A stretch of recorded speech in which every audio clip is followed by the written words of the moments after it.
Halloween is just around the corner, and I've always been fascinated by creepy abandoned places, so I thought why not pair that with my love of German football and take a look at a once thriving football stadium which is now barely recognisable. Ladies and gents, willkommen in Marl, and we have a really creepy looking forest. A vault? Is that the vault? I'm pretty sure that's the word for forest. Auf Deutsch. As you can see, some dog walkers have come out of this forest, but you're here today not to see dogs, even though the baseball team, Marl Sly Dogs, are currently occupying what was a once thriving football stadium. Apparently through this little track. Let's go and have a look.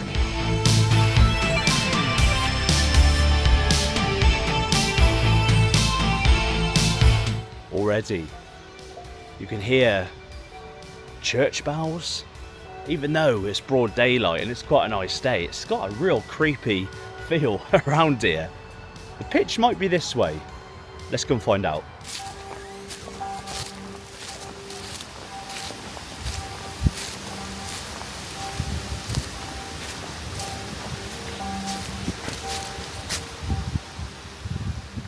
So a bit of a false start. I've had help from the lovely lady over there with a dog.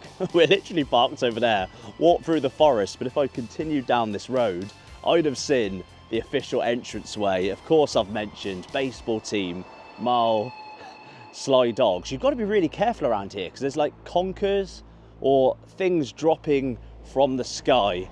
A little less creepy when you come through the main entrance. So here we go, guys.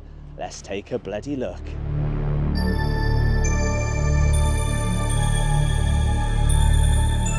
Okay, like a typical English bloke, I'm not the slimmest of guys, but I might fit through this gap. We're going to do a bit of a wander around the outside. I'm going to see if there's another way in, but otherwise we might get through there. We'll give it a go anyway. Now, before we carry on, let's just take a look at some abandoned stadiums we visited in the past. Before being demolished to make room for housing, we saw a ground in England once used by the England national team, but left to rot from 2006 up until a year or so ago. Stepping on the same pitch Gary Lineker played on, Peter Beardsley, Stuart Pearce. Now, this ground has become more famous for the fact that it's abandoned, absolutely left untouched, besides bird poo and vandals, graffiti.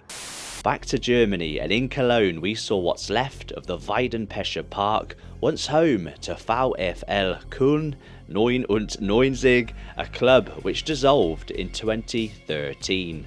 We'll revisit more creepy and abandoned stadiums later on in the video, but let's get back to today's destination, the Jan Stadion in Marl.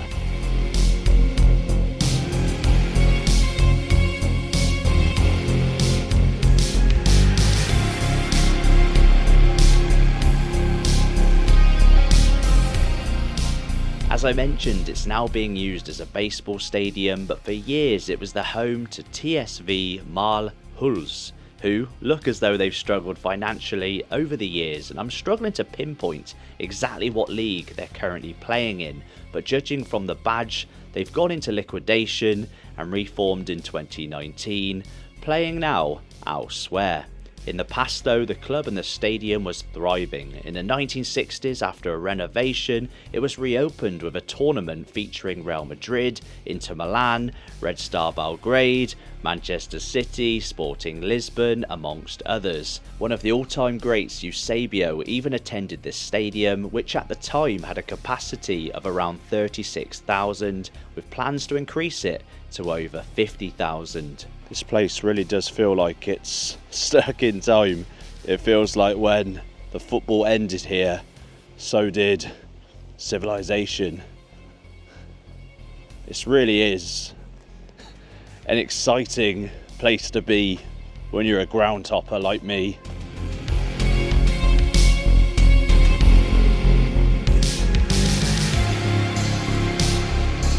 I know we've not yet actually managed to get in, but just from the outside, it's fascinating. You've got complete overgrown, what was, I guess, an entranceway, possibly turnstiles back in the day? Or am I being completely stupid? Were these merely bike racks? We're not too far away from Munster, and we know how much they love cycling in Munster. Wow. I guess it's been a while though, because you've got trees growing amongst whatever these are. Wow. I'm not going to downplay the creepiness though. Look at that random, I guess, house. The windows are boarded up. I'm pretty sure on a cold winter's evening that would seem pretty haunted. Let's go and check it out.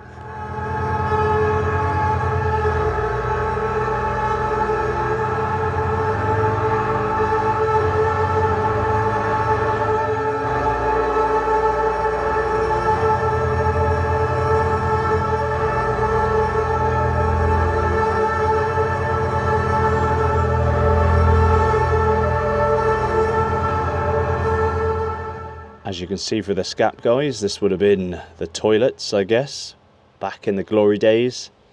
The glory hole, talking about the glory days. Now this is of course the main stand, grandstand. It's nice, it's aesthetically very pleasing amongst this forestry. It blends in beautifully. Obviously this building here stands out because it's a complete contrast to everything else. I thought this might be the modern changing rooms for the baseball team, but it looks like it's a children's nursery, a kindergarten possibly. I can hear kids, unless that's the ghosts again, because it's quite creepy. But what a contrast. Before we finish up at the Jaan Stadion, a reminder that when I first started this YouTube channel a couple of years ago, we visited the former stadium of Premier League team Brentford, Griffin Park, as well as other sites football stadiums once stood. As you can see here at the Jaan Stadion, although a baseball team currently play here, they don't use the standing terraces, which have been left to nature, completely overgrown, abandoned, and something you'd expect from a zombie apocalypse movie. Today, football is played in Marl at the much smaller Lower Camp Stadion, hopefully I got that right, but I can't help but feel sad about what might have been for this once glorious football stadium. So it does seem a lot of the graffiti, the artwork, has been done by Schalke fans. If you enjoy creepy horrors, don't worry, we'll be back watching VfL Bochum next weekend as we head to the impressive Fritz Walter Stadion in Kaiserslautern. So, ladies and gents, subscribe. Dankeschön. Auf Wieder. Bloody Sehen.